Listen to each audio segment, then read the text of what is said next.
What is your American dream? I come from Myanmar. The American dream to me is to be able to start my own business one day. I am from Texas. My family is from Guatemala. My American dream is pursuing happiness while also having stability. I'm from Connecticut. My American dream is to fight for justice and to scream for the voiceless. I'm from the former Soviet Union, which is now known as Russia. The American dream to me, despite being an immigrant, means to give the opportunities and dreams to my children the same way that my family gave to me. I'm from China. My American dream is to be a fashion designer in New York because I love fashion so much. Everyone has a right to the American dream.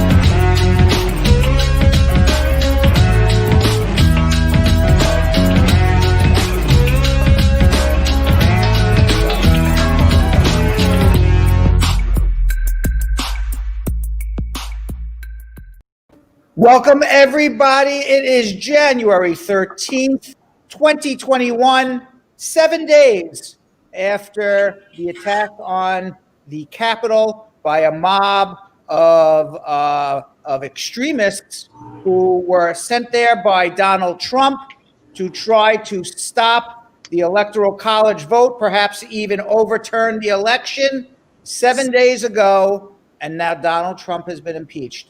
Jonathan Yo-Yo Elias. Yes. Vanessa Nesquik Contreras. It has happened.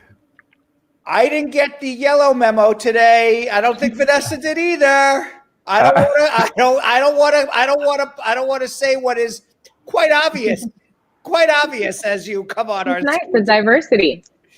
I wore orange for a reason. Is it orange or yellow? It's peach. It's actually peach. Impeachment.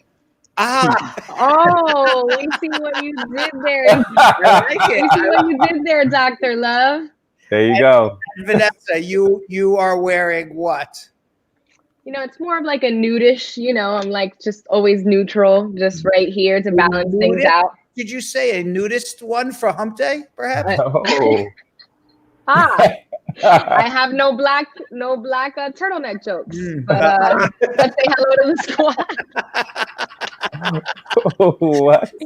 Well, I mean, you can come up with a few black ones, This used to be a turtleneck. I cut off this part so it got circumcised. That's something. All right, let's say hello to the squad. Yeah, let's do that. I went there, right? Let's say someday, though, right?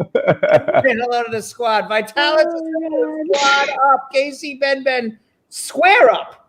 She's squaring up. She's not squatted up. Latana Sani, squad up. How are you? Elizabeth Francis, squad up. Marlene Watt Russell, squad up. Stargirl Mika, squad up. How are you doing? Harriet Willie L. Williams, it's Hump Day. That's right. Who else we got here? Elizabeth Francis, squad up. Marlene Watt Russell, squad up. And Ma Dukes. And Nini got Pickney. Haven't seen it. Says, Brad and Yo-Yo and Vanessa, squad up. Where has Nini been? Yeah. Right? It's been a while since I've announced Nini got picked. Yeah. At least, maybe not even in 2021. Cassie Ben, squad up. Jessica Leamy, Abdul Aziz Nyangado, squad up. Elizabeth Francis, Dawn Harriet. Let's see what's going on YouTube. AJ, squad up. Brad and team, it is Hump Day. Sani, how are you? He's saying squad up too. Asila Enats and Shola with a question. We'll get back to you in a little bit. Peter Mimbo also with a question. We'll get back to you in a little bit. Fahad Siddiqui also with a question. We'll get back to you in a little bit. All right. By the way, we are not going to be taking calls today because I am doing the show from my dining room table. I will be back in studio tomorrow, and we will be taking calls tomorrow. So right now, you can leave your questions in the comment section, and we're going to do a lot of social media check-in. No calls, but we will be doing calls tomorrow. Of course, you can always call up my office, to schedule a consultation with me. And that telephone number is 1-800-529-5465. Internationally, outside of North America, you can also dial +1-212-227-8933. And Jonathan? Yes. All right, squad. You guys, please remember to share because we're about to start schmoozing with Brad very soon. He's going to fill us on the latest with Donald Trump's impeachment, the second impeachment, and some positive Joe Biden immigration news. And you guys already know it's hump day, so you never know what we're going to chat about later. But I do know that online dating is on the agenda. Has the pandemic changed dating for you single squad members? I want to see it in the comments. Yo-Yo wants to see it in the comments. Ooh. Let us know, has dating changed during the pandemic? So let us know in the comments and we will discuss it later. And later in the show, we have a rematch, guys. A rematch between top fan Sasha Ford and Pizza Sydney Bursick. Ooh. They went at it last time. Pizza won. So far, it is Crew with a 1 win. And then I believe the first game was a tie between Jay Rhymes and finally and now, so it's 1 win for the Crew, 0 wins for the squad, and 1 tie. Let's see if the squad can come back, if Sasha Ford can make a comeback and tie it up. They went head-to-head before the break in a holiday trivia game. Now in the first squad versus Crew game of the new year, Sasha and Sydney will match wits in a game that we're calling Immigration Translation. What is that? This was fun. You're going to have to check out. You got to stay to watch it. Immigration Translation. Yes. All right, let's do something we like to call schmoozing with Brad. That's me. Moi.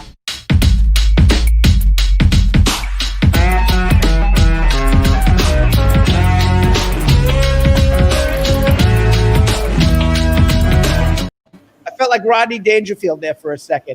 I'm like, let's do something like schmoozing with me. Right? All right. Well, in all seriousness, the House voted today, guys. I'm sure everybody knows. This is no surprise. Everybody got their notification on their phone. Yes. The House voted. So I'm not breaking any news, but the actual vote was 232 to 197 to impeach Donald Trump. It is the first time in the history of the United States of America that a president got impeached twice. Never in the history. Okay. And by the way, I not for nothing, but it's very rare that a president even gets impeached one time. Right. Okay. I mean, we can count on my fingers how many presidents have gotten impeached in the 226 or 246 years of the United States of America. What do we? 1776. Yeah, about 200, almost 250 years. So that makes Trump the first one to be impeached twice. Now there were 10 votes for impeachment by House Republicans.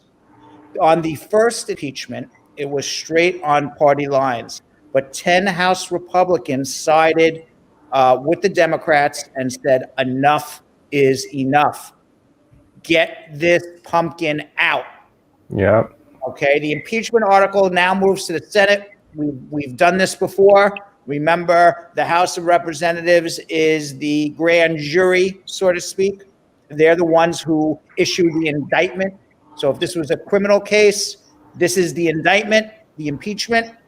And now it goes to a criminal trial, which would be in the Senate. It's not really criminal, but it's to remove Donald Trump from power. But it's going to be more a formality than anything else, because by the time the Senate takes it up, he will already not be president anymore. Right. But what is very interesting is that if the Senate does convict him, and they need a 2/3 majority, Mitch McConnell. By the way, the Senate is a lot more in favor of impeachment than the House of Representatives, the Republican side at least. So there is a possibility that they can get 2/3 majority. You would need 16 Republican senators out of 50 to vote for impeachment, and have Donald Trump removed from power, even though he's no longer the president. If that is the case, if that happens, why is it important? Because then they would have a second vote, which only needs 50% majority. So you would need 51 to 49. And I'm sure all the Democrats would vote in favor of not allowing Donald Trump to ever run for public office again. So the impeachment is important in the sense that you can make an argument that it is very, very important, even though Donald Trump's no longer going to be the president, that he can be barred from ever running for public office again. We'll never have to deal with him ever again. Now, why that's possible is because Mitch McConnell, who's the head Republican senator, the majority leader right now, he will be the minority leader in 7 days when Biden becomes president. And even though the two senators from Georgia have already, are most likely already in the Senate, it's a 50-50 tie. So the tiebreaker goes, Mike Pence breaks the tie. So that's why Mitch McConnell is still in charge. But in 7 days, Chuck Schumer is going to be in charge. But Mitch McConnell, he has said privately to his staff and to others, and he has not gone public and say that these news reports are not true. And these news reports have been out for over a day. And he has privately said he wants Trump out. Wow. So, and he is the leader of the Senate. Yeah. So we will see what happens.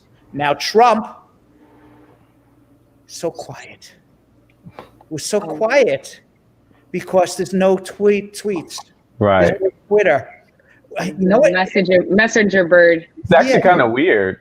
You know what? It's actually it's a little soothing. It is. It's very soothing. I mean, there's not as much anxiety around this impeachment as the last one, at least, listening to Trump and the tweets and but he released a statement.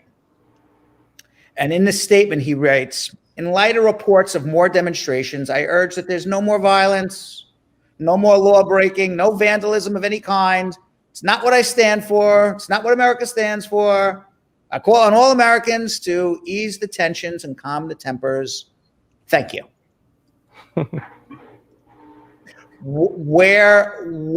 Is there any word in his press release that is actually true?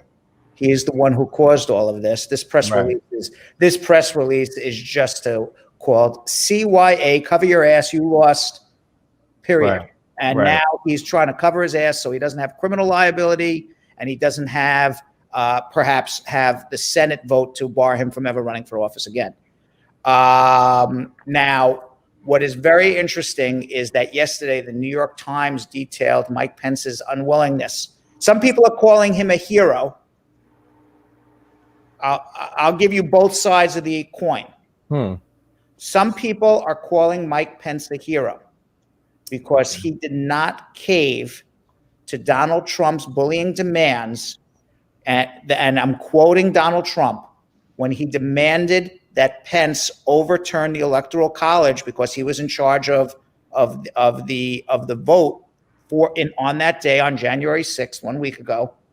Trump told him in a very heated conversation, you can either go down in history as a patriot or you go down in history as a pussy.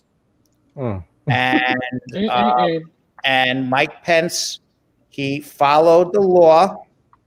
I'll tell you what I think in a second. Okay.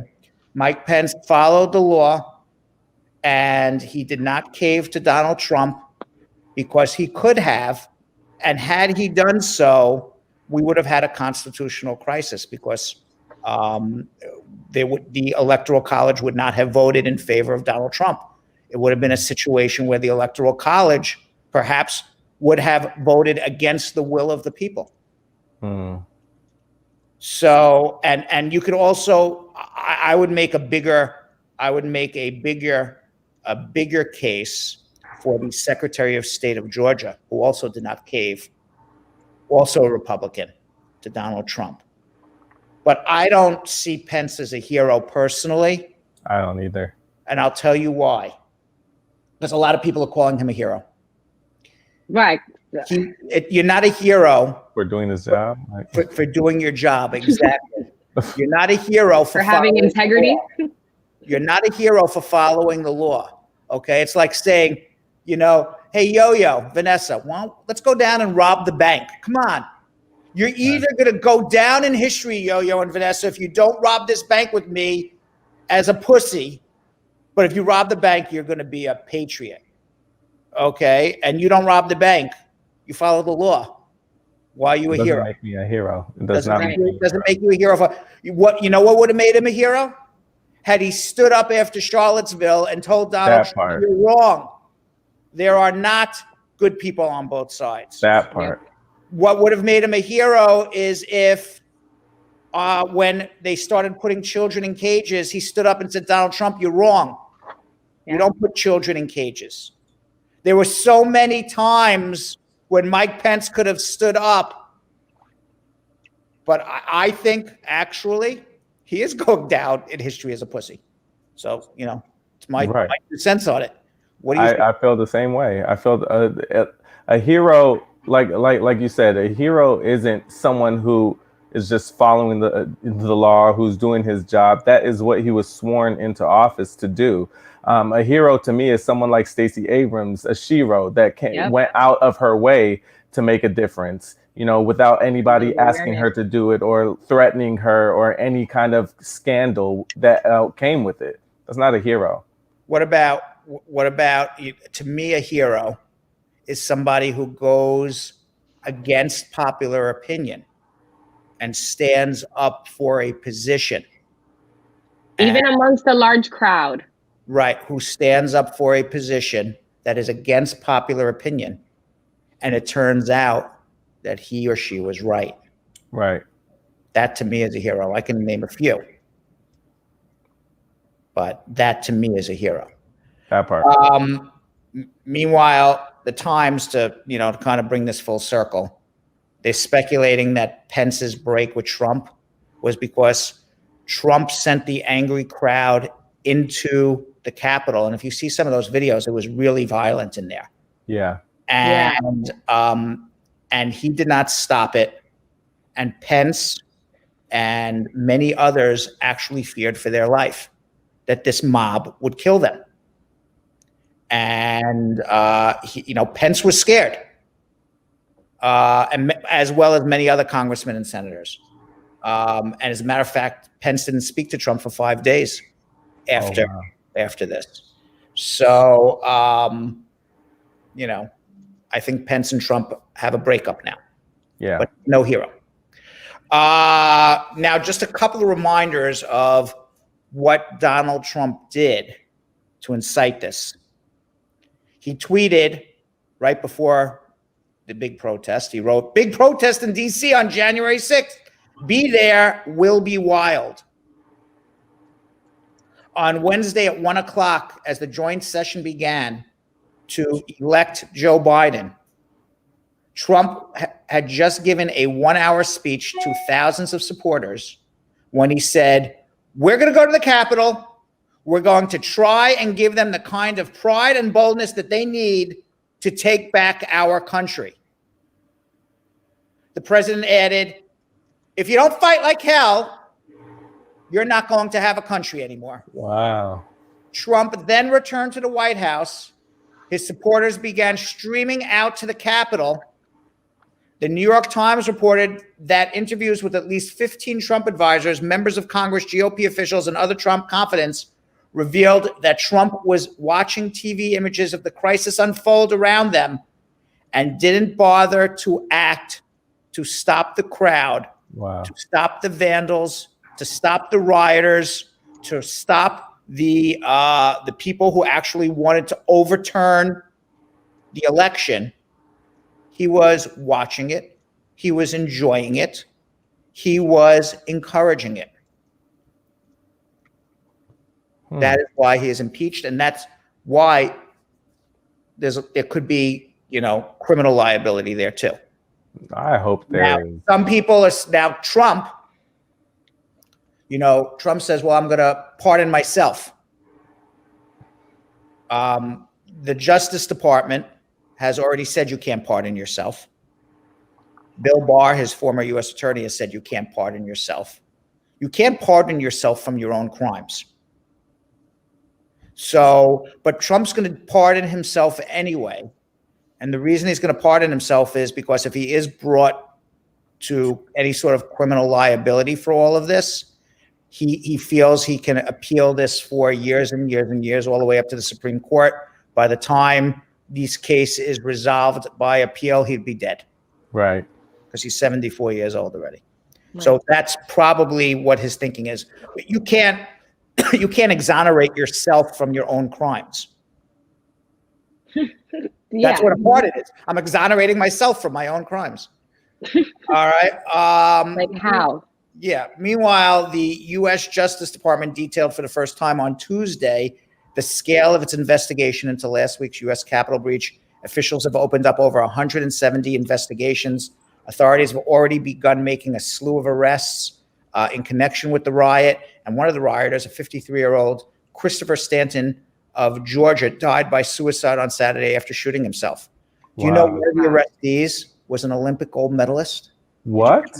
Yes, Cleet Keller, Olympic gold medalist, a swimmer. He was charged with obstructing law enforcement and unlawfully entering the Capitol grounds and disorderly conduct. The U.S. Attorney in Washington, Michael Sherwin, said the scope of the crimes is mind-blowing. Now, if you see any of the videos, I urge everyone, you have how violent it was in there. It was an insurrection. If you look at some of the videos that were released. Other officials described rioters engaged in open-handed combat with police officers and confirmed that they had pipe bombs planted outside Republican and Democratic headquarters. New threats of terrorism are also rolling in ahead of Joe Biden's inauguration, including a plot described by a member of Congress in which thousands of armed extremists would surround the Capitol and prevent Democrats from entering. Meanwhile, YouTube has suspended Trump's channel. Bradshaw Live is still live. We're still alive. Still here. All right. Meanwhile, Senator Ted Cruz's communication director, he's been one of Trump's biggest supporters, Lauren Blair Bianchi. She has resigned in response to Cruz's effort to overturn the results of the presidential election. Bianchi made the decision because of Cruz's actions last week when he and Senator Josh Hawley of Missouri formally challenged Biden's victories. Now, many staff members, especially junior aides of Ted Cruz and Hawley's offices, are discussing whether their bosses went too far. And a Harvard petition, and Yale petition from their law schools, respective law schools. Cruz went to Harvard Law, is making a petition. There's over 7,500 signatures to have Cruz disbarred. He is a disgrace to the legal profession. Here's some good news, though. Oh. Some immigration good news. Let's hear it. Immigration good news. You want to hear some immigration good news? Yes. Yep. Immigration good news. Okay. Kamala Harris, she has started to talk about what her and Joe Biden are going to do with immigration laws in the next 100 days. And she's talking about what is called a humane approach.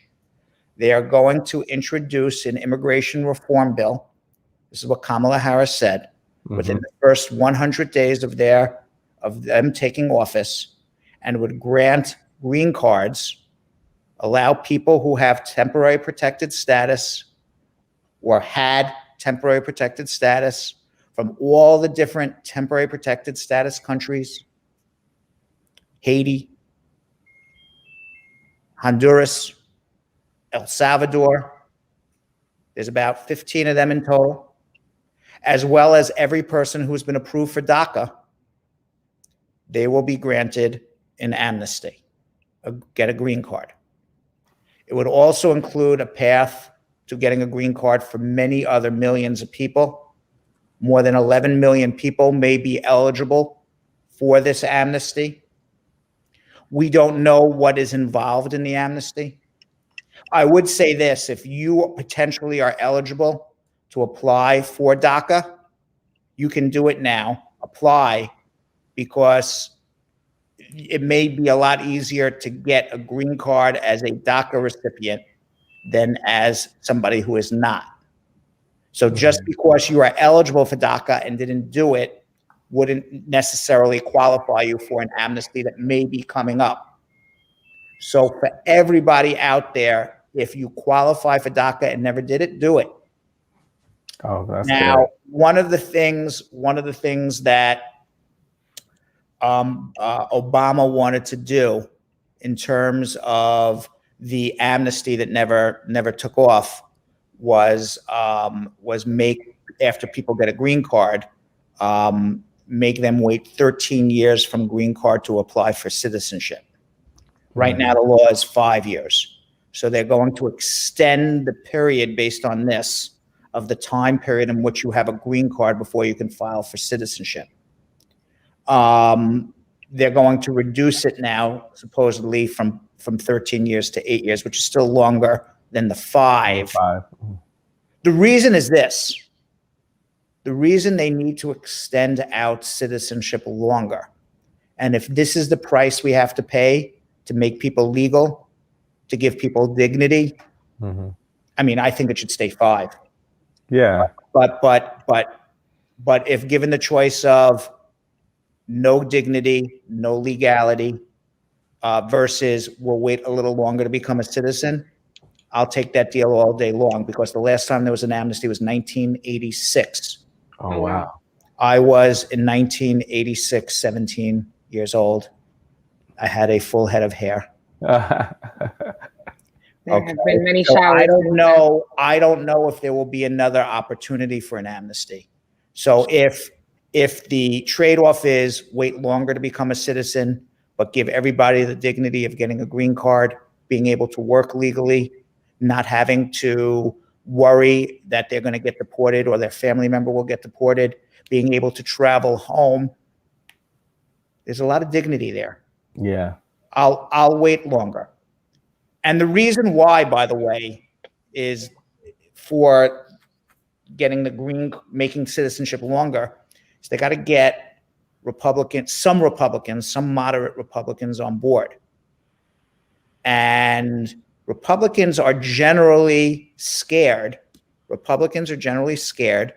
to give people an amnesty, because most of the people who would get amnesty once they become a citizen of the United States of America would vote Democrat. So the Republicans would be saying, well, we're going to make 11 million more Democrats, and now less power. So if you spread out, make these 11 million people, and by the way, I don't think it's 11 million. I would say it's closer to 40 to 50 million. Let's call it 11.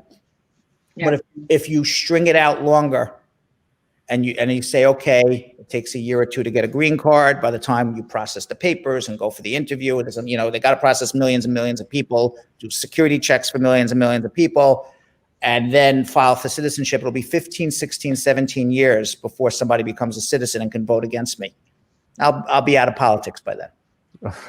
Right. So that's why they make it palatable to somebody to vote, because if you vote for somebody if you vote for an amnesty and say, I'm going to give this person citizenship in 5 years, then that person is basically saying, I'm voting myself. If I vote for this bill, even if my constituents want it, the people who are going to get the green cards and citizenship are going to vote me out of office. I've just basically, lost my job, which is why you'll see the biggest fight is going to be how long from the time somebody gets the green card to somebody can file for citizenship. There's so many great comments. So shout out to everyone in the comments on Facebook. A quick comment of the day. This one pops from Jeff Bosey. I'm still Brad Bernstein 2024. Loving that. I like that. Yeah, I got to decide. I'm not even registered. I think I am registered as a Democrat. I don't even know if I am or not. I think I'm a registered Democrat. I'm And Let's Carol make it happen, Anderson, Brad. Let's make it Carol happen. Anderson, the Tiger, saying that would be epic for everyone who needs that, and it's true that. Yeah. So that's what's going on right now.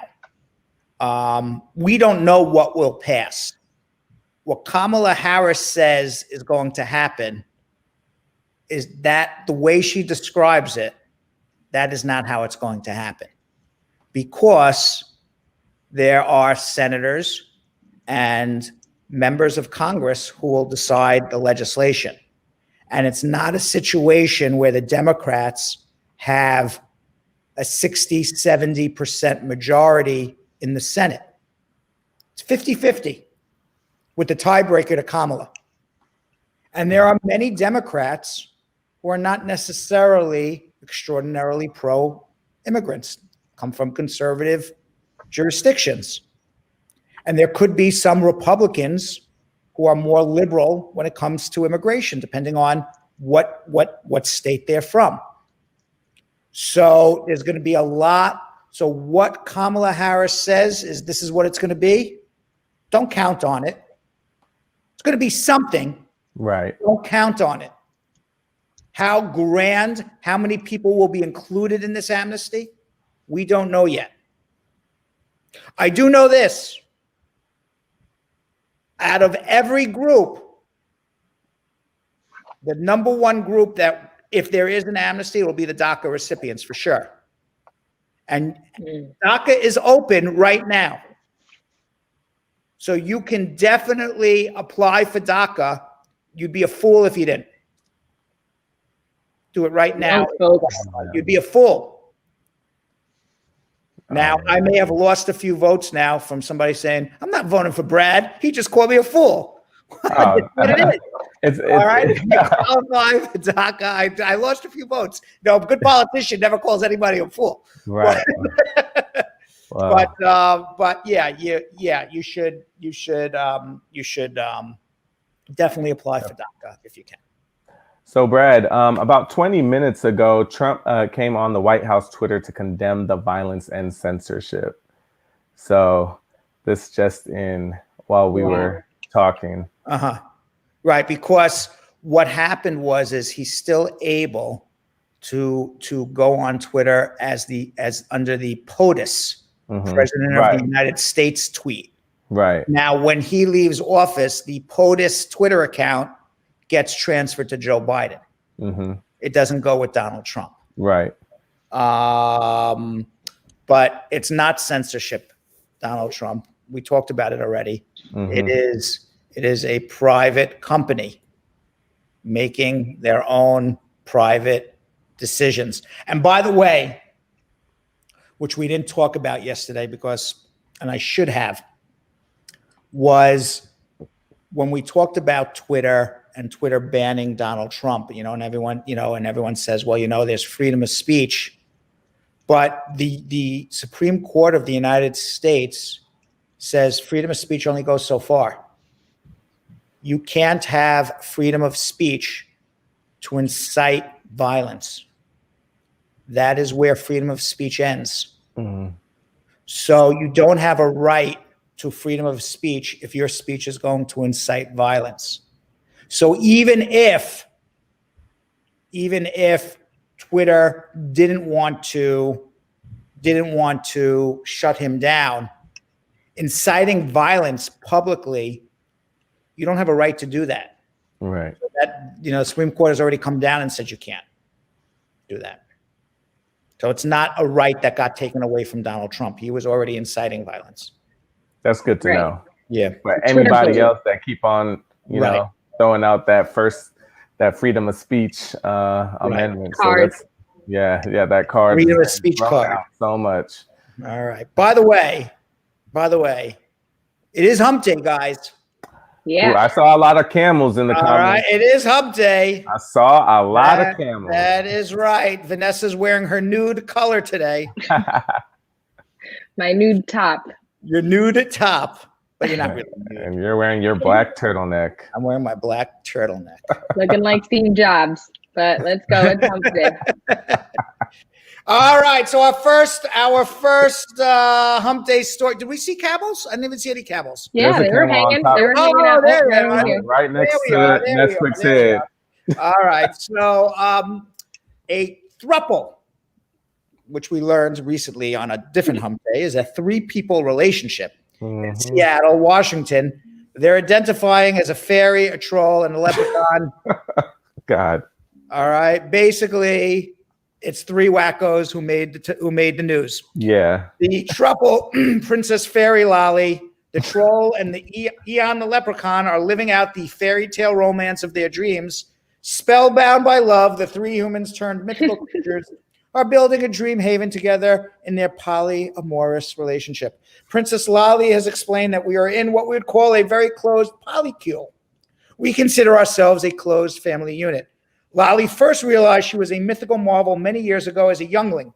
As an adult pixie princess, she met Eon the leprechaun and introduced and indoctrinated him into the world of polyamory. Gunther, a 6'9" mountain troll, oh, he's a big dude. Yeah. That's a lot. He takes up a lot of room in that bed. That's a big troll. That is a very big troll. I thought trolls were supposed to be the small ones. Yes, no, he is a big troll. He is like Will Ferrell in The Elf. Right. It's just, I mean, honestly, I want to be this free. Someday I just want to be as free as these folks. Would you want to be in a throuple? I don't know about a throuple, but just in a place in my life where, yeah. Just do they have a name, by the way? Do they have a name if it's like 2 men and a woman? I just want to be a unicorn. You could. What would be a quadruple? Would it be a quadruple? You could join as the unicorn. Look at your picture right there. Nesquik, you gonna join in the throuple? Right. You have the uniform. You have the uniform. You have the uniform. Where was that? Seattle, Washington? I want to just skip around the fields of Seattle, Washington. Throwing fairy dust. Meanwhile, former special needs teacher Courtney Tilia has replaced the paycheck she made in front of the chalkboard with a staggering 6-figure income. She gave up teaching, and she's now, I know you guys are going to freak out. You know where she is, making over $100,000 a year? Let us know. You know, yes. OnlyFans. OnlyFans. This used to be a school teacher. She told the New York Post, "I make 4 times the annual income I make as a school teacher. I've been making even more money during the pandemic because people are just stuck at home watching my content." I mean, now outside of posing in lingerie pictures and naughty girl nudes for her 200,000 online admirers, Tilia is a wife and mother of 4. She's got 4 kids. Wow. She looks amazing. Feeding all 4 of them kids. I feel bad for the kids because they're going to go to school. They're going to be made fun of as they get older. You know, I mean, maybe at that point she's already stacked up a lot of OnlyFans money, assets. I mean, honestly, like if she keeps her kids out of, social media, once they grow up, nobody's gonna know. Hey, your mom used to do this. Like 6 years, 7 years later, and they're not gonna be like, "Oh, your mom was the OnlyFans lady." Yeah, the OnlyFans teacher. Now she was struggling for 4, but now she's cash happy. Yeah. She said it didn't happen overnight. She said, "I've been teaching special needs students at an alternative school in Phoenix, Arizona for 6 years. I suddenly found myself in a really dark place. I was beginning to hate my job. That darkness began spilling over to other areas of my life. And then she pursued a career in bodybuilding and fitness. And after she pursued a career in fitness, it wasn't until this meeting with a boudoir photographer that the fire in Tilia's soul was reignited. She said, he asked if I wanted to do lingeries or nudes. At first, I was nervous, but once we started, I felt liberated, and then it all went from there." I think that's an awesome story. If you got it, flaunt it. Like body positivity, women feeling good about their body. She has 4 kids. She's making hundreds of thousands of dollars a month. I say more power to her. You got 4 kids to feed. 4 kids to feed. Right. The thing is, would you want her teaching your special ed child if you did? She's not teaching anybody anymore. So she can't. My opinion is not hurting anybody. Go do it. I personally am going to keep my clothes on. Well, you don't have her body, Brad. I do not have her body. I don't have her body. That's why I have my clothes. She doesn't have my brain. People watch me for brain. That right? part. That part. They watch me for the brain. There you go. And that right? lasts every day, a lot longer. Every day, people turn on Bradshaw Live and say, "Look at the big brain on Brad." There you go. Look at the big brain on Brad. You know where that's from? Where? Oh, you don't know that? I forgot. I feel like I haven't heard that somewhere. Samuel Jackson. Oh, what movie? Pulp Fiction. Yeah, of course. Yes. Look at the big brain on Brad. Boom, and he shoots the guy. Yes. Then Brad's dead. Yes. All right. So meanwhile, Rachel Yucatel, one of the many women whom Tiger Woods had an affair with while married, ex-wife Ellen Nordegren, said her life has been a living hell for years since that scandal broke. She explained to Extra why she's finally breaking her silence 10 years later, saying, "I needed to take the shackles off and be able to tell my story. I've spent years under the shame of what's been going on." The 45-year-old said she felt shame for having an affair with a married man, but that's for me to deal with, and does not feel it was fair to be vilified by the media. One moment doesn't define your life, and I don't like to be branded as a mistress. I don't like to be branded as a homewrecker. That's not who I am. I'm a 45-year-old woman. I made a wrong turn 10 years ago. I didn't throw somebody down the stairs. I didn't kill somebody. I made a mistake. Everyone makes mistakes. Girl, poof pow. What do you think? Poof pow. Poof pow. Like, listen, I don't give a damn what you think. I don't care if you didn't throw anybody down the stairs. You broke up a family. You slept with a married man. Tiger Woods ain't no Idris Elba. He's no Obama. He's not like the finest man on earth. So you knew exactly what you was doing when you was sleeping with him. And by the way, it wasn't a one-time, exactly. Bam, bam, thank you, ma'am. It was a relationship they were having. This man had kids with this lady. Right? Yeah. Like, it was a relationship that they had. So it wasn't a one moment in their life, but certainly he knew what she was doing. Certainly a huge mistake. Yeah, it's not a mistake when you keep on doing it. She kept on doing it. Consciously. Yes. You know what you're doing. All right, and finally, Kayla MacArthur, Ryan Crane, they met on Zoom, and now they are real life sweethearts. It's called a Zoom romance. After meeting on Zoom, the pandemic blocked lovers relocated from Massachusetts to Mexico so they could live together. MacArthur and Crane meshed right away after being set up on a Zoom coffee date by a mutual friend in June. Zoom coffee date. When Ryan's face appeared on my screen, I felt attracted to him.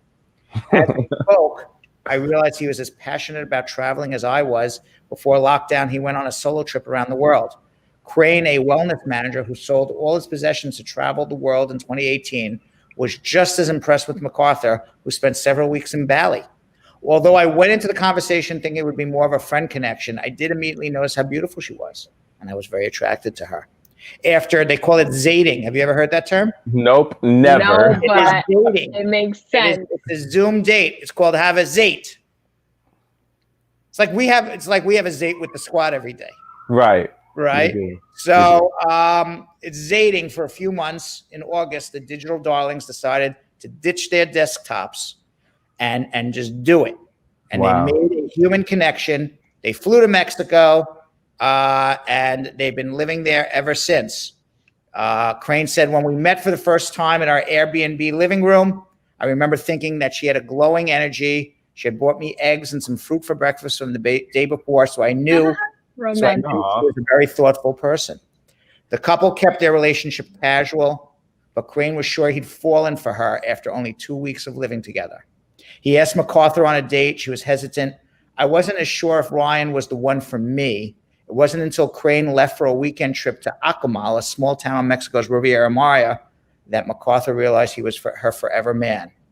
While Ryan was away, all the pressure disappeared, and I realized how much I missed him. Wow. Isn't that a great zating story? That is awesome. It was love at first sight. Love at first sight. Right? Is that what you said? Love at first sight? Yes. I can't. I That is can't. Look at so. the world That we're is walking so into. special. Special. Yes. Very Yes. Dating. special story. It's I mean, called look a at how special connected story. we feel on here, you know? It's like, I don't know, the world is getting weird.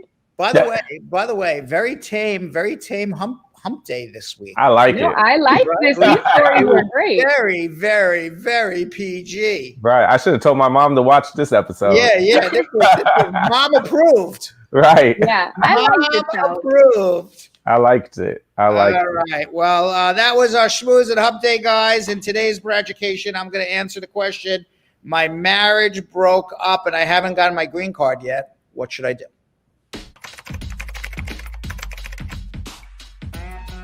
People always ask me, Brad, I just got married. The marriage already broke up. I haven't gotten my green card yet. What should I do? I've already been filed for. Well, if you've already been filed for and you haven't gotten your green card yet, you only have three options. One is end the marriage, get a divorce, figure out another way. Two is file an abuse case if in fact you're physically abused or you are the victim of extreme emotional abuse. Or three, send flowers. Get back together with your spouse. Figure out what your problem is. Go for counseling. You loved each other at one point. Figure it out. Don't just run away and say it's over. Fight for love. Those are your three options. Fight for love, abuse case if in fact you're abused, and if you are, get out of the marriage quickly or figure out another way. Fight for love. Yes. Fight for love. Right? That's not it. That's not legal advice. That's just do it. There you go. Right? Send some flowers. I like that. That's it. Let them know. Meanwhile, that really is an option. Yeah, meanwhile, we're not going to be, I don't know if I told you guys, I'm sure I have. We won't be taking any calls today because I'm sitting at my dining room table. But you can write, there is something called typing, and you can type your question. Write your question in the comment section, both on YouTube and Facebook. Jonathan, Yo-Yo Elias, Vanessa, Nesquik Contreras will be asking me all of your questions. Also, if you need help and you want to speak to me, I get these text messages all the time. Brad, I want to speak to you. Brad, I want to speak to you. Brad, I want to speak to you. I'm like, hello. I can't speak to everybody that moment. You know how many I get? Brad, I want to speak to you. Hello. Call my office. Make an appointment to speak with me. Be happy to do it. 1-800-529-5465. And you can speak to me every day. Make an appointment every day to speak to me. You can do it. But you got to make the appointment first. 1-800-529-5465 or 212-227-8933 outside of the United States of America. Later in the show, top show fan Sasha Ford and show crew member Sydney Bursick, a.k.a. Pizza. They're going to compete in a game that we're calling Immigration Translation. Who will win this rematch? Pizza won the first time around. We will see. But right now, we're going to do something we like to call social media check-in.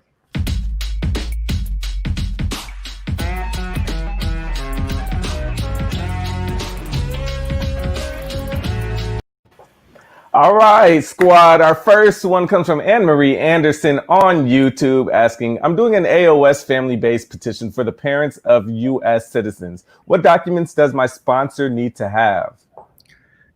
Your parents are sponsoring? Is that the question? The parents Anne-Marie is doing an AOS family-based petition for the parents of a U.S. citizen. Okay, so all right, so what are the documents? Who needs now? The sponsor. Why am I so confused on this question? Yeah, I feel like it's a little confusing. Yeah, okay, the sponsor. What are the documents? Basically, the sponsor is the adult U.S. citizen son or daughter of the parents. They need to prove one, they're related as as a child of one of these parents. So you need your birth certificate of the child. You need 3 years tax returns, a job letter, and a bank letter for the affidavits of support. You need a marriage certificate if the child or that son or daughter is married, or divorce decrees if they've since divorced. Okay, Robert Dale on Facebook. Why, when you apply for I-130 and 480 and I-485, a lot of people are saying their cases get processed in about a year to finally get their permanent resident card? Why? Yeah. A year? Yeah. Because it's government bureaucracy. Is the question, why does it take a year? Is that really their question? Yeah, he just asked, why is it when people apply for those with those forms, many of them say that their cases get processed in about a year? So that's the process. It's a year. Yeah. Why? Because that's the bureaucracy. That's the process. Okay. Weird question. I don't understand what his question was. Okay, continue. So far, I'm 0 for 2. Continue. I answered it, but I'm confused on both questions. It's one of those days. All right, let's get this one. Go ahead. We got more to go. More to go. All right. Leon Binda on Facebook. My wife filed my petition on September 23rd, 2019. I haven't received any information yet. What can I do? We both got married in the US and I went back to Africa. Oh, well, if she just filed in 2020, you're not going to hear for at least 2019. 2019. September 2019, and you have not heard. It's called threat in a mandamus. Okay, Soda Fofi on YouTube. My sister is out of status. Can she take a flight from one state to another with her passport? Yes, as long as it's a valid passport, yes. Okay, Drea 1604 on YouTube. I'm a U.S. citizen. I filed from the I-130 for my children who are adults. How long is the processing time? About 7 years, 6 years. Sam Hawa on Facebook. My wife's case has been approved by NVC since October 2nd, but it has not moved to the embassy yet. They told me the reason why is because the U.S. Embassy in Jordan is not scheduling interviews. Is that normal? No, it's not normal, but we're not in normal times. We have a racist president and a coronavirus crisis. So combined, that's where the problems are. Joe Biden is going to be the president in 7 days. Things don't change overnight, but I would going to assume as these weeks and months go on, you're going to see a lot more things open up.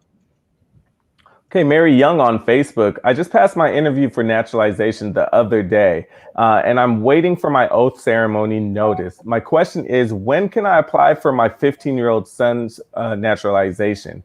He's been in the U.S. for more than a year now. Well, if you're a citizen of the United States and your U.S. citizen child lives with you with a green card, they're automatic citizens. So then you would just apply for their U.S. passport because they would automatically qualify for citizenship. Juliet E on YouTube. My husband will be going for his citizenship next month. My I-130 was approved in 2019. How should he file for his green card, for my green card? You're married right now, file an I-130, and when he becomes a citizen, upgrade it and adjust your status. Okay, Noreen Shazad on Facebook. I want to apply for a pardon for my husband for his drug trafficking felony in Pennsylvania. Can expungement help me to bring him back since it was cannabis?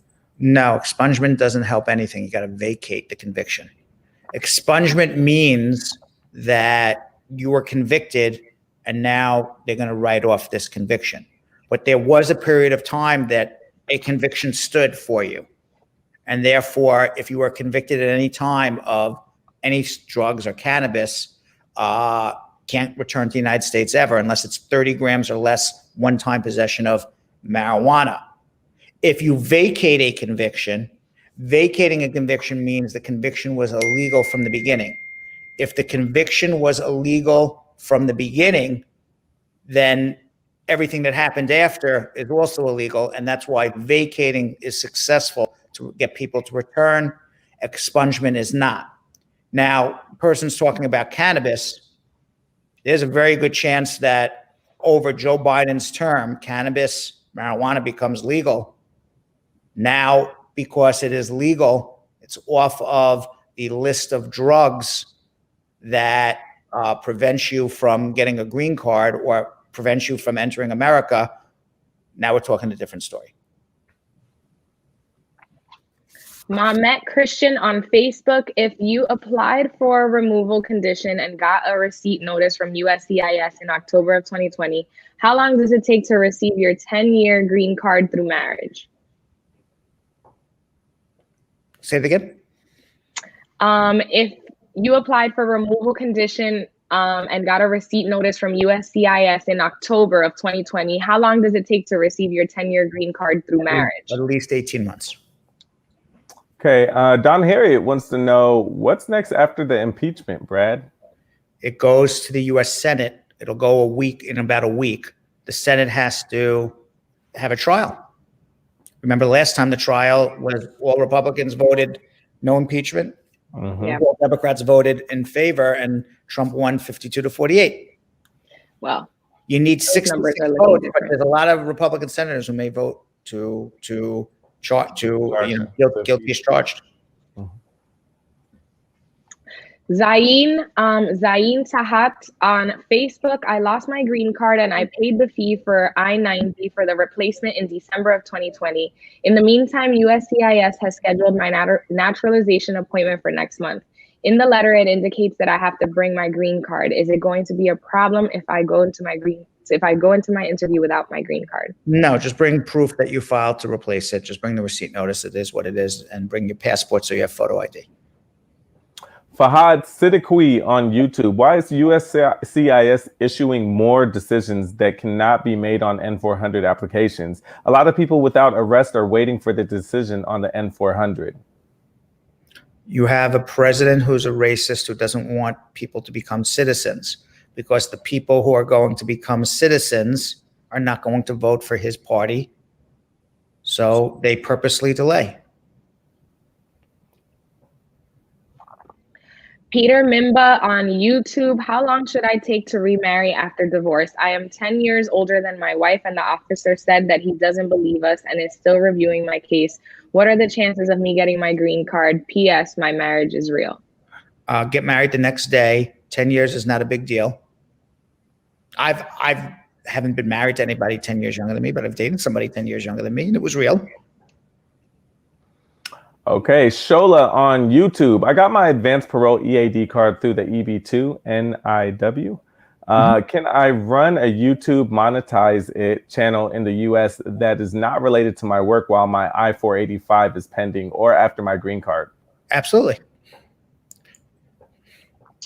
AJ on YouTube, is it okay to make travel plans for March, from March through April when I-751 was filed in December of 2020 and extension has not been received, or should I wait for an extension first? Make your plans. Worst comes to worst, you could always go down to the local office and get a stamp in your passport.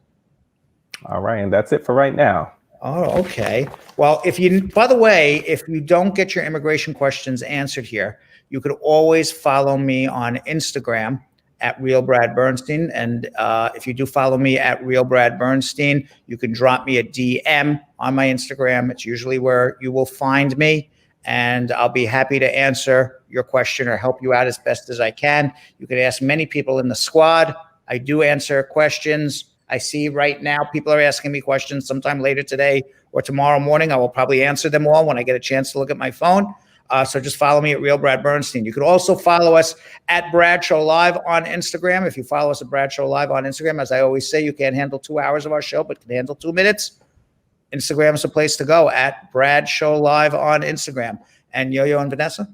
Yep, you guys can follow me and hit me up anytime at Jonathan Elias TV on Instagram. Same, you guys can find me on Instagram at Vanessa.ContrerasTV. Okay, in today's Spartan Bernstein close-up, immigration attorney Jonathan Eftalion talks about some of the misconceptions people have about immigration law.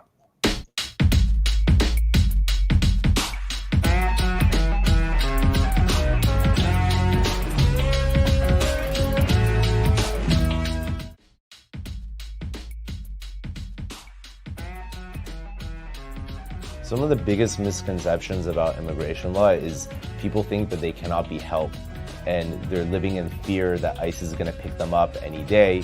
Yes, the ICE raids have gone up, but not to the point where they're just going to come to everyone's house. So I want people to come in and ask for help, but also not necessarily walk around the streets thinking that ICE is right behind them all the time. People who came here without papers and undocumented across the border, those people think that we also can't help them, which is not true. There are immigration laws that help people who've crossed the border. We'd be happy to meet with you to ask any questions that you have and see if we could get you any relief. All right, round 2, social media check-in. What do we got? Nati Avelanada on YouTube. I was assigned the I-485 adjustment of status appointment after 2 years and 2 months. Is it possible that they will give me a permanent green card? Yes, because you've been married for more than 2 years, for sure. Michelle Chisholm on YouTube. If you have a criminal case and you pled the 5th, can you file for citizenship? Not necessarily, because you pleading the 5th means you don't want to basically indict yourself or testify against yourself. That could be bad moral character. It could be a conviction. You would definitely need to speak to a lawyer. Boris Mba Nayam Khan on YouTube. Can I file for a work permit if I have a criminal case? No, they're not going to give it to you. When you have a pending case, you're not going to get any immigration benefit. Candy K on Facebook. After applying to remove conditions, how long does it take to receive a 10-year green card? About 18 months. D. Dale on YouTube. How long does it take to do biometrics after approval? I'm married to a U.S. citizen. In pre-COVID, it was about 4 to 6 weeks, but post-COVID, depending on what state you're in, it could be 2, 3 months, 4 months. Nikki Tria on Facebook. My I-485 interview is scheduled for February 25th. After approval I-360 in October of 2020. What questions should I expect and taxes? Questions about your VAWA case, bona fides of your marriage, the abuse, good moral character. Are you admissible to the United States? Michael Me on YouTube. I'm an F2 and a daughter of a permanent resident. I'm applying for I-130 and I'm at the age of 19 now. My case will be complete when I'm 22. If I go to the embassy, is there any problem? How do you know your case will be complete when you're 22? The F2A category is current right now. We don't know that. And it depends on whether you qualify under the Child Status Protection Act. So we got to see when the I-130 was filed, when it gets approved. Is there a visa available? We won't know that until the I-130 is approved. Aline Hamilton on Facebook. If I withdrew my citizenship, how long would I wait before I can reapply again? The next day. Okay, Samuel Kofi Brimang. I've just completed my I-944 forms. Can I submit it without adding insurance and a bank statement? You can submit it with anything you want, but obviously the more documents you have, the better. Sasha Melchi's Deck 4 on Instagram. I filed an I-485 in 2019 with my husband's petition. However, he has been abusive and I had to leave our home. I have now filed for VAWA and received my receipt notice. I realized my green card interview was scheduled with my husband. Should I attend? What will happen if I go alone? I currently have a restraining order against my husband and know he will not show up. Will I be able to get my green card after this interview?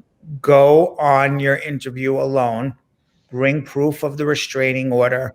Bring proof of everything that you submitted with the VAWA case. Bring proof that you have a receipt on the VAWA case. They will interview you about the abuse. They will convert the adjustment to a VAWA adjustment. And once your VAWA is approved, you'll get your green card. Okay. Toyin Amayo on Instagram. I got my 212 approval since June last year, and I have been waiting for the embassy. Do y'all hear that? What? Hear what? Okay, I heard something crazy. I don't know. Sorry. It sounded like a bomb. Or like paper. Well, okay. It was just really loud on my thing. Okay. You heard this? It was crazy. It was like great. No, but it sounded great. It sounded like the studio blew up. No, that was just me moving papers on my microphone by mistake. Okay. Woo. All right, Toyin Amayo on Instagram. I got my 212 approval since June last year, and I've been waiting for the embassy to call me. I sent them an email and got a response from them today stating that they have not received the approval notice from USCIS. What should I do? 1 second. I was just reading the comments that everybody heard this unruly bomb. It was my fault. I was. Okay. So they. Yeah, I heard it too. Everybody heard it. So it sounded like crazy. It sounded like. And the funniest thing is, I didn't hear it because I don't get the. You don't hear yours. Right. Yeah. I didn't know that. So my apologies, everybody. No, it's all good. It just scared the hell out of me. I was like, oh. Right, I kaboomed everybody. Right. All right, Toyin Amayo on Instagram. I got my 212 approval since June last year, and I've been waiting for the embassy to call me. I sent them an email and got a response from them today stating that they have not received the approval notice from USCIS. Now, what should I do? Get a lawyer and get the lawyer involved. _Biju on Instagram. I am an international student married to a U.S. citizen. My F1 visa status just recently got terminated in December, and my husband wants to petition for a green card for me. Adjustment of status. Do I file for reinstatement before we start the adjustment of status process, or do we go ahead and continue with the adjustment? Your husband's a citizen or a resident? He's a citizen. No, you don't need to reinstate your status. Just file the adjustment. If your husband was a resident, you would have to reinstate your status because in order to adjust, you have to be in legal status. But you don't have to necessarily, you could be a visa overstay, be married to a U.S. citizen and adjust your status. Okay, Sammy on YouTube. U.S. citizen applying for a second I-130 for my second marriage. What things should I consider? Are there any complications in this application? Well, you have to consider if your first spouse had filed for you and you didn't get through, they're going to ask you questions about your first marriage and your second marriage. That's where the complication is. Aminata Tina Constance on Facebook. I filed for adjustment of status for my husband and he received his receipt notice. Can he travel anywhere by air within the U.S. and with his foreign passport? Yes. Okay, and last one for tonight. Ritz T. Feliciano on Facebook. Can an employer file for the Perm petition pending receipt of the I-797 approval? The Perm validity is about to expire. What does he want to do with the Perm? Sorry, you did it again, right? You did it again. Yes, I'm sorry. I just did it again. I'm sorry. I don't know where to put my papers. Hey, you keep on doing it when I'm talking. I apologize. I don't know where to put my papers. Making Brad nervous, yo-yo. I know, right? You know what? I gotta come up with a paper stand. I have all these papers with these notes in front of me. So and everything is like, it's a tiny area I'm in. All right. Yeah, so this is from Ritz. Anyone who knows, my microphone is like right below the camera, so I keep putting it. Oh, that's why. Yeah. Okay. Well, Ritz T. Feliciano on Facebook. Can an employer file for the Perm petition pending receipt of the I-797 approval? The Perm validity is about to expire. If you have a Perm, the Perm is the labor application. You have after you have that Perm approval, you have to file an I-140 within 180 days of the Perm approval. So you need to file the I-140 within that 180 days. After you do that, if you're eligible to adjust, then file your adjustment. I think that's the question. I'm not 100% certain, but the way it was written, I'm not sure. Okay, I'm gonna have put my. You must have a good mic. Look what I do now. I put the papers right on the camera. Yeah, you don't want to do that. I don't want to do that. All right. So today we have the very first Bradshaw Live squad versus crew game of 2021.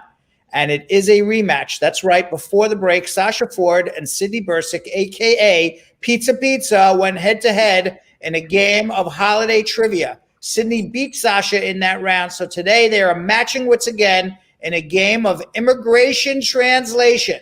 This should be interesting. Play along in the comments, and let's see who is up on their immigration knowledge. Let's watch. What's up, Brad Squad? Happy New Year. This is the first game of the new year 2021. Jonathan Elias here, and we are back again with another game of Squaddy versus Crew. And now this is a rematch between Bradshaw Live's top fan, Sasha Ford. Happy New Year.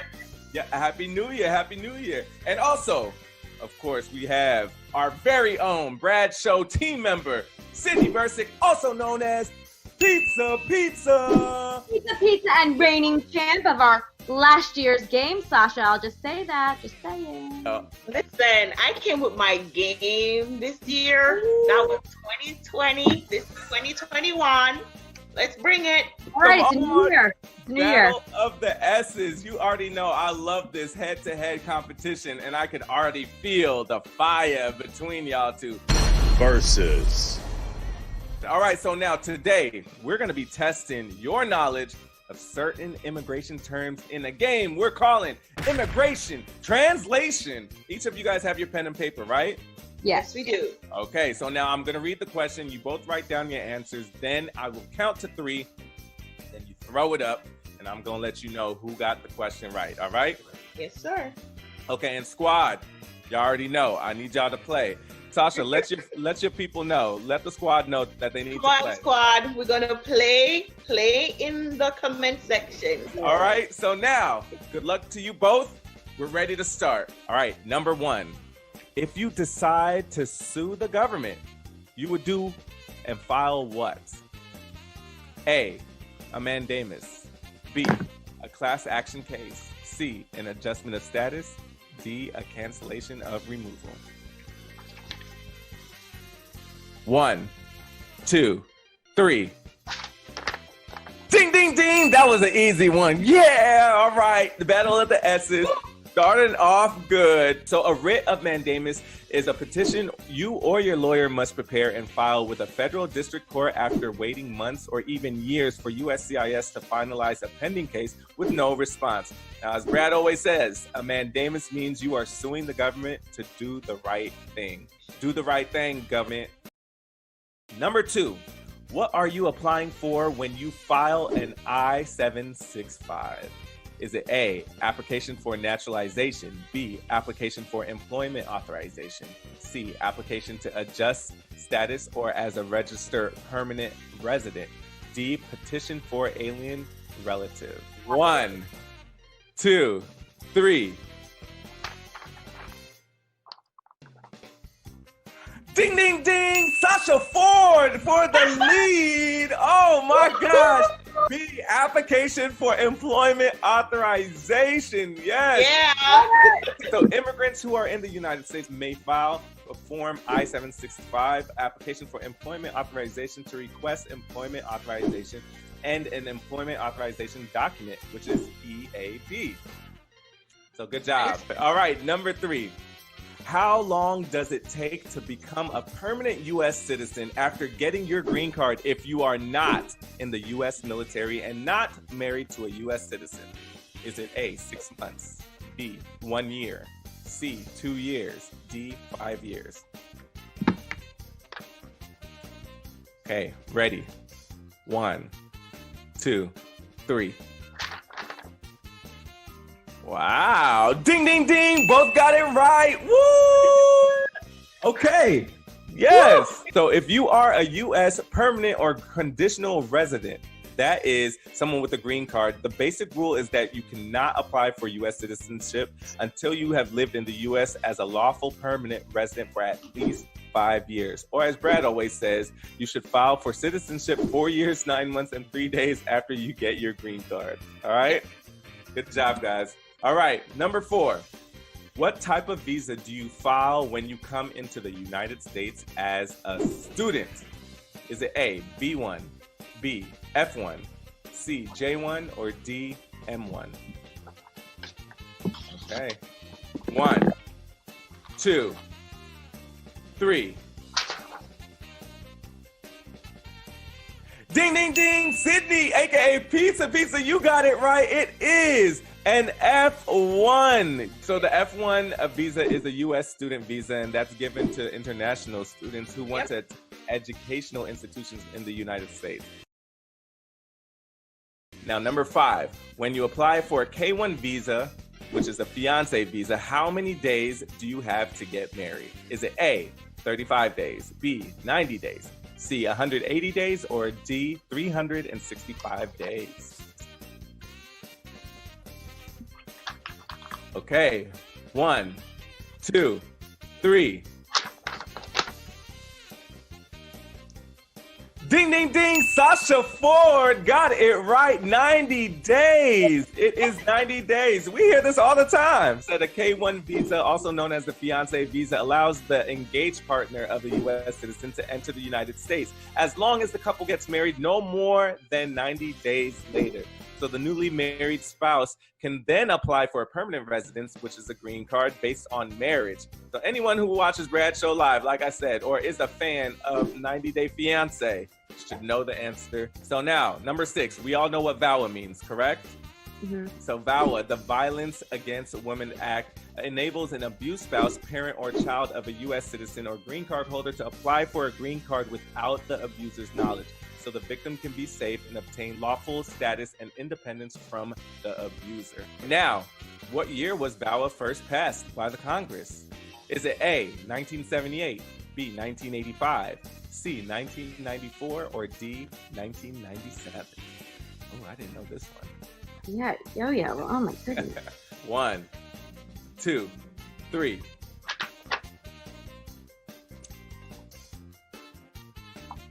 You guys are both wrong. It is C, 1994. All right, so Congress first passed the Violence Against Women's Act in 1994, envisioning a nation with an engaged criminal legal system and coordinated community responses to domestic violence.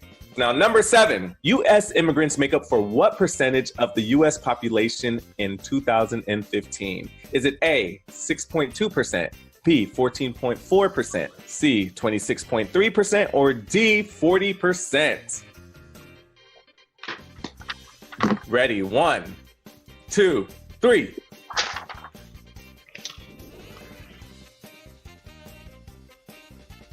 Ding, ding, ding. Pizza, you got it right. It is B, 14.4%. Yes. So according to the Migration Policy Institute, in 2015, there were approximately 330 million people in the U.S. and about 43.3 million immigrants, both documented and undocumented, residing in the country. So therefore, immigrants made up 14.4% of the U.S. population. Okay, number 8. When you file for the H-1B visa, you are filing as a what? A, worker. B, student. C, tourist. D, religious worker. 1, 2, 3. Ding, ding, ding. Sasha Ford, I know you knew this. Yes, you are filing as a worker. So now the H-1B visa is a work permit that allows foreign workers to go to the United States and work for American companies. The foreigner must specifically work in a field that requires specialized knowledge for which the employer cannot find a U.S.-based worker. Now, all right, this is the end. Sasha Ford, you have 5 points.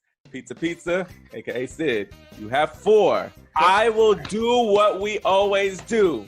I will make the last question worth 2 points. Sasha, you have a chance to rep for the Brad Squad and just kill it. Come on, Pizza, Sasha. you have a chance to still get up and even win. Last question. Which category is not included when filing for the J-1 visa, which is foreign exchange visa? A, camp counselor. B, au pair. C, physician, or D, military?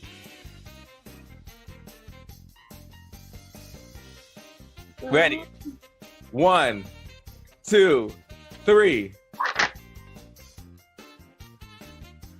Ding, ding, ding! Sasha Ford for the win, though. You still got it, Sydney. You got it, but Sasha, you have redeemed yourself. Thank you. Wait, I'll tell you, I'm dropping on the squad. Listen, Sasha, you came from last year to this year, and you said you wasn't gonna give up. If at first you don't succeed, dust yourself off and try again. How do you feel? You represented for the squad. First, I just want to say thank you so much for this opportunity to rep for the squad. We're here every day with Uncle Brad, Yo-Yo, and Vanessa. So I could not let them down. So after last year, after losing to Sydney, I had to come back to redeem myself.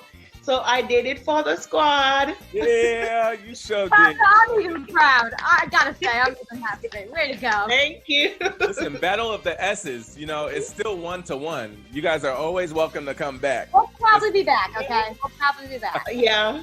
Anytime you're ready, Sydney, I'm here. All right, Ooh, I love it. And Sasha, let the squad know if they want to play, they should play, right? It was fun. Jump into that DM or jump into that Facebook Messenger, and you should let Jill know that you want to be on the show because trust me, it is fun. Yes. It is fun. Come on, guys, let us do this. Yes. Let's end off with a good dance break. All right. Give a little dance. Squad members, I hope y'all had fun. Brad, how we do? You trying to play? All right, y'all, back to the studio. That was great. By the way, Pizza, she wants a rematch. She says it's 1-1. They need to break the tie. Oh, and as far as came back with the fire. And as far as it's crew 1, squad 1, and 1 tie so far. Yeah. Right, because Jessica Leamy did the original one, and I think it's the tie, right? Mm-hmm. So if you want to be part of a future game, anyone can play. All you got to do is anybody, just be a squad member. That's all you got to represent the squad. And we're going to put one of our new social media gurus, Rosanna. She wants to play somebody. She says she's boning up on lots of different trivia, but we never tell the person what it's going to be, so they don't know. But she's boning up on trivia. So who out there wants to play against Rosanna in the next squad versus crew? You better represent. Represent. So what you do is just drop a DM either on YouTube. Well, YouTube you can't drop a DM. On Facebook or Instagram, drop us a DM and we'll get in touch with you. Yep. Yeah. All right. We got comments of the day.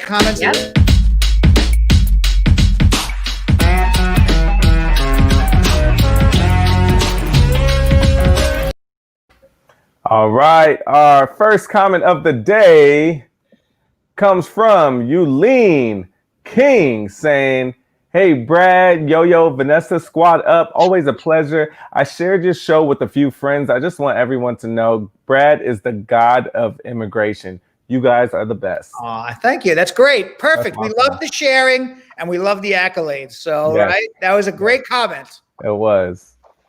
Okay, this one comes from Jessica Leamy Joel Reed, and she says, "I hope my rematch will be fun and easy so I can win for the squad." Ooh.